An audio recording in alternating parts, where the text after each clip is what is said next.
Welcome to Prema's vlog. இன்றைக்கி என்ன பார்க்க போகிறோன்னா ராகி அடை பார்க்க போகிறோம். அதுக்கு நான் ராகி மாவு, உப்பு, தண்ணி போட்டு நல்லா பிசைஞ்சிட்டு அதில் முருங்கைக்கீரை, வெங்காயம், பச்சை மிளகாய் போட்டு அப்புறம் சர்க்கரை நம்ம இனிப்புக்கு எவ்வளவு தேவையோ அவ்வளவு தேவையான நான் நாட்டு சர்க்கரை சேர்த்துருக்கேன். உங்களுக்கு என்ன விருப்பம் இருக்கோ அந்த சுகர் சேர்த்துக்கோங்க. சேர்த்து நல்லா பிசைஞ்சு சப்பாத்தி மாவு பதத்துக்கு எடுத்துருக்கிறேன். எப்படி சப்பாத்தி செய்வோமோ அந்த பதத்துக்கு இந்த மாவை பிசைஞ்சு எடுத்துக்கிறலாம். இப்போ தோசட்டியாக அடுப்பில் வச்சுட்டு அதில் இதை சப்பாத்தி மாதிரி ரொட்டியாக செஞ்சு எடுக்கலாம். இது ஈவினிங் ஸ்நாக்ஸுக்கு ரொம்ப டேஸ்ட்டாக இருக்கும். வாங்க எப்படி செய்யலான்னு பார்க்கலாம். இப்போ அடுப்பை பற்ற வச்சு எண்ணெய் ஊற்றிருக்கேன். இப்போ சட்டி நல்லா சூடாயிருச்சு.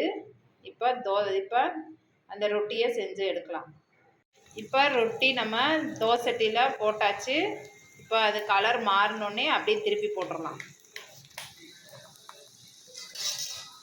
இப்போ கொஞ்சம் வெந்திருக்கும். இந்த கலர் மாறினோடனே அந்த ரொட்டியை திருப்பி போட்டுடலாம். இப்போ இந்த கலர் மாறிடுச்சு பாருங்கள். இதுனா வெந்திருக்குன்னு அர்த்தம். இப்போ இந்த சைடு வேகட்டும். ரெடி ஆயிடுச்சு. நீங்களும் செஞ்சு பாருங்கள். ரொம்ப டேஸ்ட்டாக இருக்கும். தேங்க்யூ. எங்கள் சேனல்